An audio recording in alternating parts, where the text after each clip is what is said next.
we should be.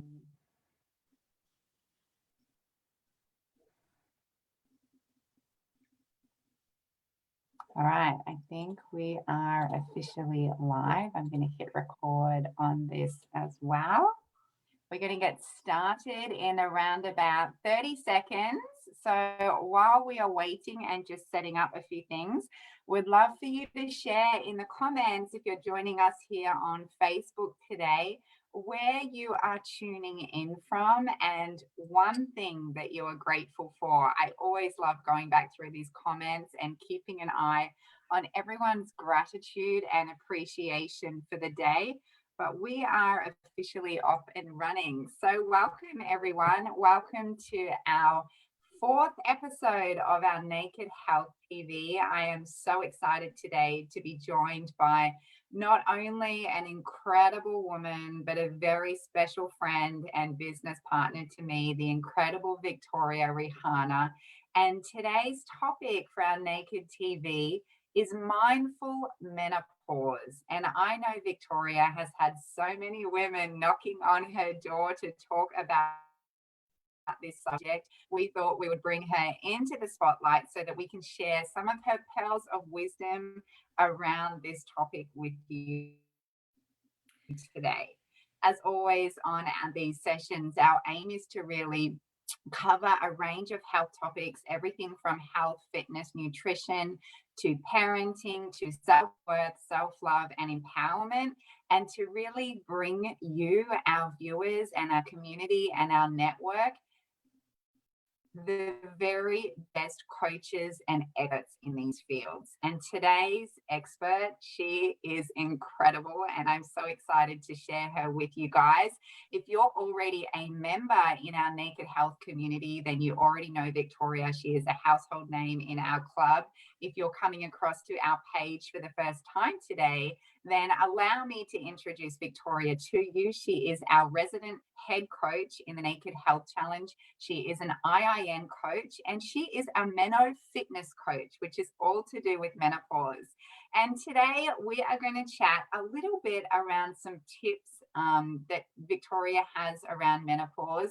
And also, you know, for those of you that might be more at my age as well, just gaining a little bit more understanding around what it actually is and how we can really set some foundations in place now as well before we head into that stage of life. But I know we have a lot of women in our community that are also going through this stage or might be post it as well. So we're really excited just to bring all that goodness up today.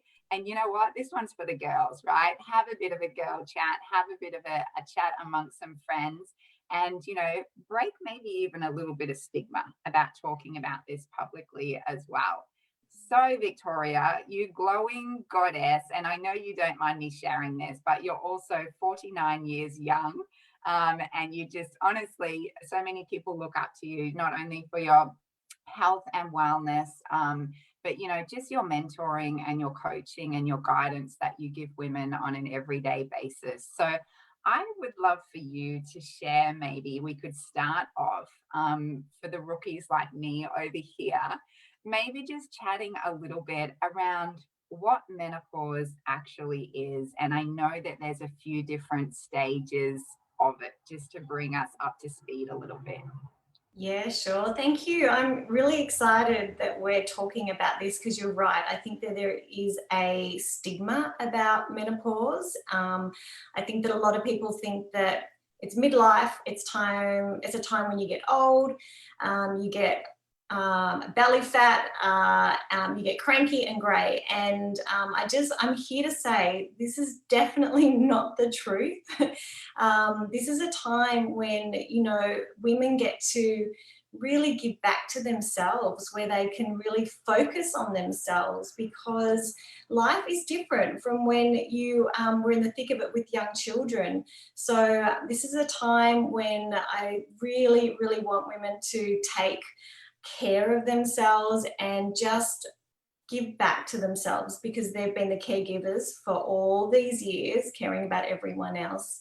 And it's a special time, and that's the way that I wanted to go into menopause. And So I'm just going to tell you basically what it is. And it's a really simple thing. Basically, it's when we haven't had our period for a year.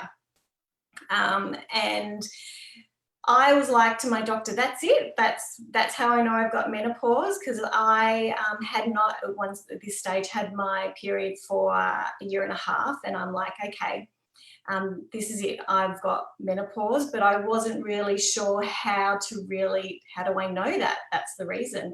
And basically you have a blood test and your doctor says, if you haven't had your period for a year or more, and you have a blood test which has a look at your hormones, that's it. And it's a stop of fertility. So you're not going to get your period. And that's kind of the simple way to think about it. But I think there's a lot more to it with our hormones and what our body is going through. And that's when I'm going to step back and go what perimenopause is. And this is really a time when I'm just going to be general with ages because it's different for everyone. 45 to 50, it's like a transition stage into menopause, and it's when your hormones start to fluctuate, and so your periods start to fluctuate. So what will happen, you might your periods might get heavier, they may get lighter, there could be a bigger break in between. So for me personally, I think it's easier for me to relate. So what happened 2 years ago with me is my period was pretty regular, and then all of a sudden it just hit me like a truck. So I would have like PMS symptoms, like really like when I was a teenager, period pain, headaches, tired, irritable, and quite heavy, heavier than normal anyway. And I'm like, oh, what's going on here? And and it was actually longer, like 10 days rather than that 4 to 5 day. And then I wouldn't get it for like 2 months. And then I'd get a little one in between. So my periods went all over the place. And I'm like, okay, this is weird. And started doing my research. And this is the start of menopause, basically. And perimenopause is usually a time when you have the most symptoms. And these are those symptoms that you hear about: hot flushes, tired, irritable, you don't sleep well, you're cranky. I'm going to say that again, cranky. It's almost like those PMS symptoms as well. And they can kind of come from nowhere. And I have to say, I did have some of these, not a lot of them. I had a few hot flushes at night that I was experiencing. Like, it's almost like this internal combustion, like you're in bed and all of a sudden it's like really, really hot. And I was really going like, what's going on? Is it because we live in Queensland? It's really hot anyway. But then I'm like, this could be it. This could be my, my introduction to menopause. And so when that kind of started happening, I was like, okay, well, I'm going to really start getting curious about what I've done during the day, what I can do to reduce these hot flushes, to make my life a lot more smoother. And I just started getting curious about, my diet, what affected it,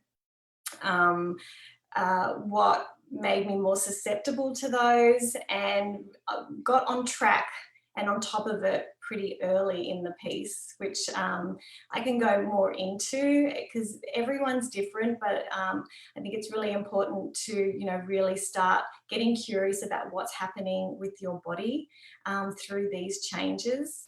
So when, perimenopause can go, some people it can go for 10 years, I've heard.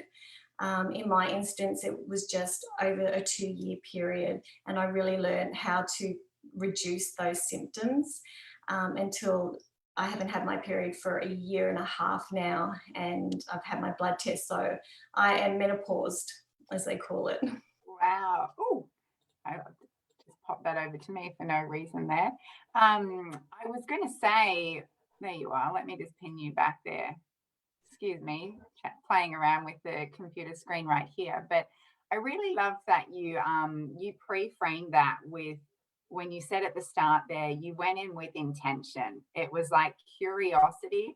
My body is going through something, and rather than being, and you have such a beautiful way of sharing this, rather than being triggered by it, right? And go, oh, here we go. It's like getting curious, getting aware.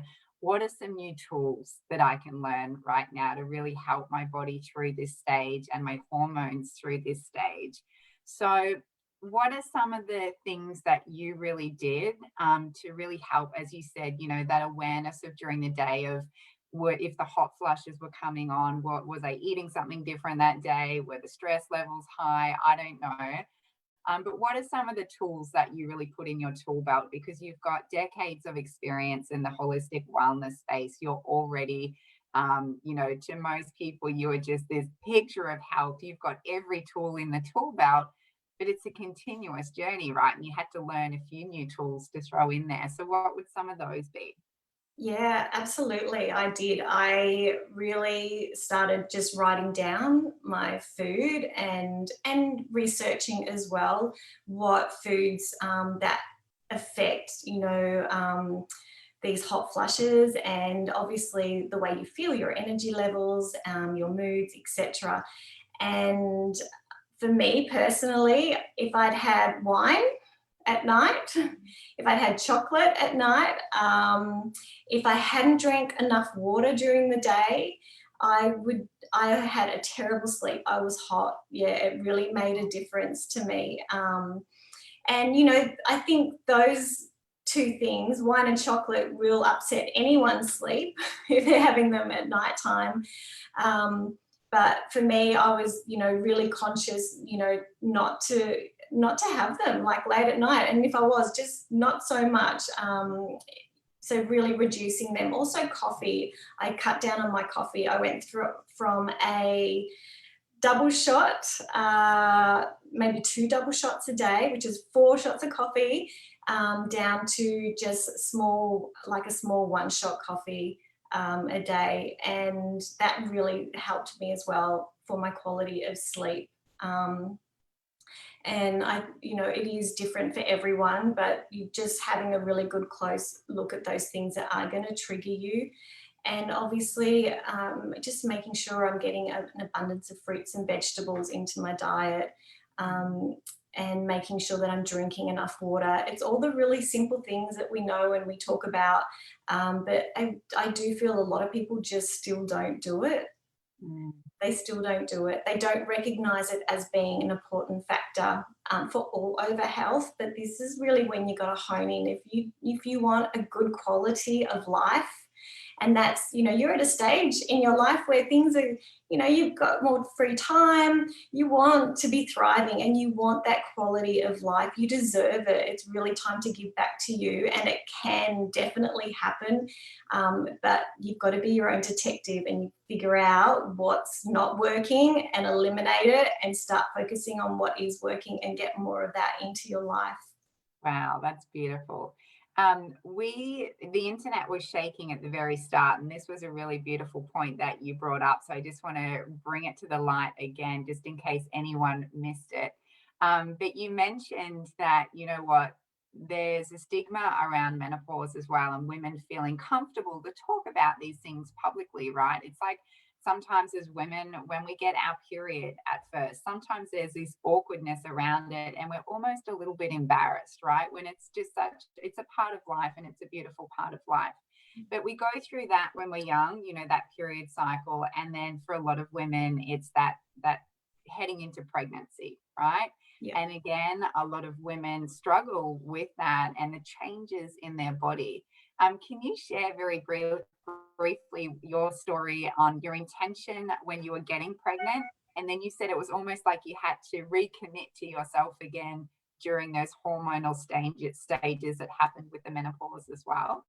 Yeah, absolutely. So when I was 26 when I fell pregnant with my son, and I had all I could hear was like these negative stories about being pregnant, about giving birth, about carrying a baby, you know, putting on weight, feeling tired, just women not feeling themselves and feeling unhappy about, you know, this beautiful, magical event, which is what, you know, I was super excited about.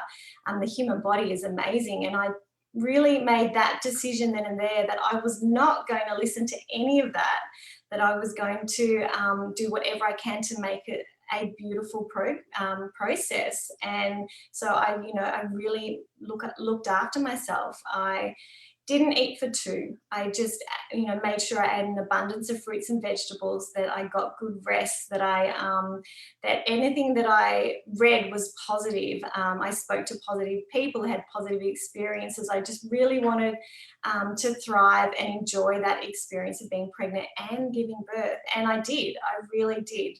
It worked for me. So then, you know, that's a big stage in our life when our hormones also are going crazy. Our body's doing this amazing thing. So when going into menopause, that's a hormonal change. It's a big change in our life. I really wanted to go into that stage of my life with the same thoughts and the same process. And that's basically what I've done. And luckily for me, I haven't had anything horrible happen. I found the process interesting. I've really coped well with it. I don't even know if coping is the right word. I'm actually excited about getting older and going into this stage, or being in this stage of my life. Just like I was being pregnant. It's such a gift, and I want this to be a gift as well.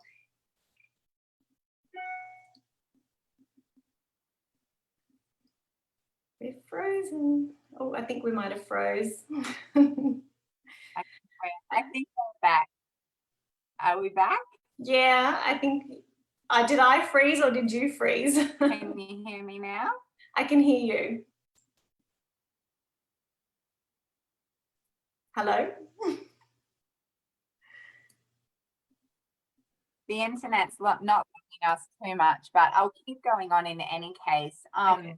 And I really love that. It's that empowered mindset around our health journey, right? It's setting that intention.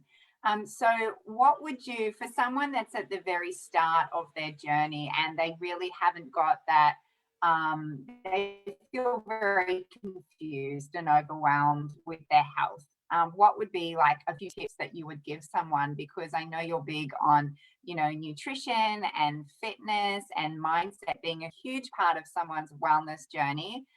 What tips would you give to women that are really looking to start to take care of themselves during this? Yeah, I would say get excited for this stage in your life. It's a beautiful thing. You know, I really think that it's your time to look after yourself, to give back to yourself.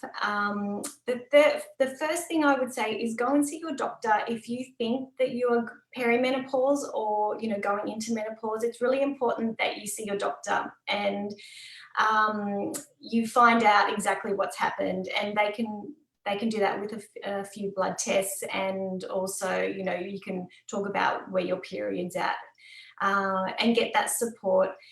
Also, I think really important is to have a diary and write down what your periods, so where they're at and where they're going, like breaks in between, and also write down how you're feeling, because it can be an emotional roller coaster. When you've got big hormone changes, you know, your moods can be affected, your energy, your sleep, everything's going to be affected. So really write down how you're feeling, and also write down the foods that trigger you. It's really important to make sure that you know what foods to avoid. And I can't, you know, say enough that it's so important to be fueling your body at this time of your life. I mean, at all times of your life, it's important to make sure you're getting all the nutrients your body needs. And there are definitely certain supplements that can help, especially like your omega-3 fatty acids. I mean, I can go into a lot about that, but I am putting a program together which does go into what supplements are important for this stage of life. So you've got, you know, nutritional support, your food is important. I think also mindfulness, taking time for you, really starting to slow down, because give yourself permission to slow down. And I mean that internally, like you want to find some peace and some joy and some quiet within yourself, and not be looking for it in, you know, in other things in your life. This is your time to slow down. And I've found meditation has been really beneficial for me. Just 10 minutes, 15 minutes a day, just to set myself up for my work day or whatever. I think, you know, surrounding yourself with people also that have gone through and are going through the same thing is important. Get curious, ask questions. I've got a little list here, actually. I just want to make sure I've put everything. Okay, sleep's really important. Sleep affects us in so many ways, our emotional well-being. You know, it's when our body repairs. It's when it's, you know, it's such an important thing to get plenty of, and that is different for everyone. But the research shows, you know, 8 hours, sometimes more, sometimes less, depending on who you are, is really important. And exercise. So, you know, as women, as we get older, we're going into our midlife, we start to really lose a lot of muscle mass. And because of the low estrogen as well in our bodies, we find it hard to maintain muscle mass. So making sure that we do 30 minutes of exercise a day and adding in weight-bearing exercise to start maintaining that muscle mass and building on it. And it's something that I've definitely noticed in the last few years. I'm not someone who puts muscle on easy. I have to really work at it. I don't have a lot of muscle mass, but the more muscle mass that you have, the stronger your bones. And as we go into menopause, we definitely are more susceptible to osteoporosis and bone breaks. And that doing weight-bearing activities is definitely going to help that, and coupled with diet. So important. So they're like some of my main things that I can, you know, recommend. It's really simple. When I say it, it doesn't seem like it's anything special, because it's just simple everyday stuff that we have to, you know, really start doing every day. Because if we want that quality of life and we want to go into our, you know, 60s, 70s and 80s, this is the time now. But even Kimberly, even at your age, like you're 10 years younger than me, this is a time too where you can start building on that. And I know like mums are really, really busy in their life and they don't always put themselves first. But if you start when you're, you know, in your 30s, it's so much easier in your 40s, and then going into your 50s, that transition period is going to be so easy, so much easier. There's one thing I do want to say, that if you're really suffering, if you're like really struggling with your quality of life and you've got really terrible symptoms, to see a specialist and have a look at hormone replacement. I personally have, I didn't want to go down that track with hormone replacement because I've got cancer in the family, and research has shown that, you know, it's not ideal for someone who has had breast cancer in the family. But in saying that, if you don't and your quality of life is suffering, it could be way worse. So seeing a doctor and talking about those sort of options is really, really important, because no woman should be suffering. You know, I don't believe in just surrendering to the fact that this is what my life is. I think every woman should live with vitality, you know, feel their best all the time, no matter what age.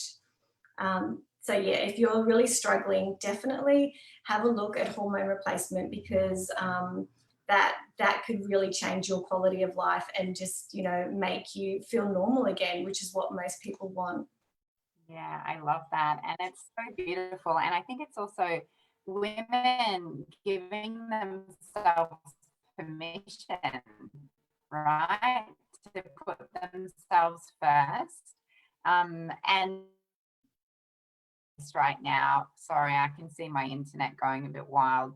But for someone that feels, I know for a lot of women, um, they have that mindset that I'm too far gone, right? And my belief is that you're never too old to go to work on your own health, fitness, and mindset. And a lot of people don't start something because of a fear of how long it's going to take before they start feeling good. So, what advice would you give to someone that might be watching today that is feeling that, you know what, this all sounds great, but it's just too confusing for me, or I'm too far gone?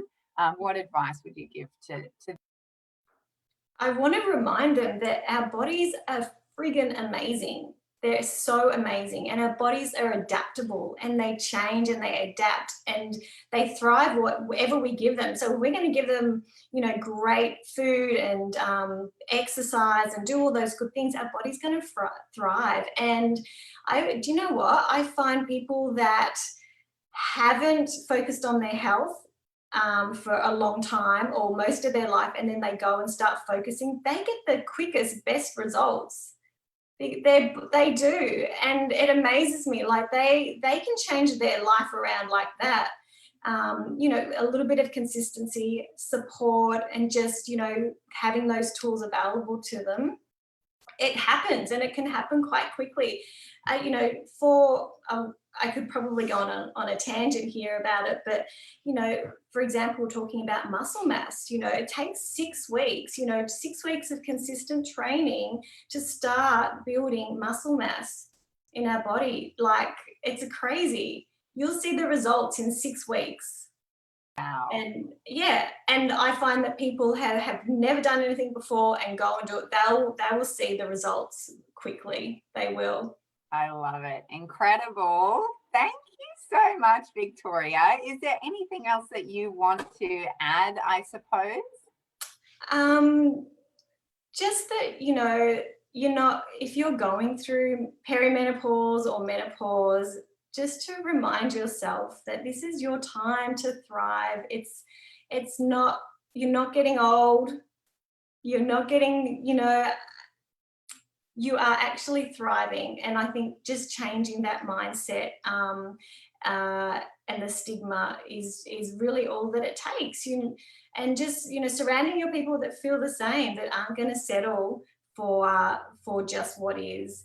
And yeah, our bodies are amazing. And, you know, and I find once you work on your body, it helps with your mindset. Everything comes, you know, comes into one. And that's, you know, if anyone has any questions about it, I'm here.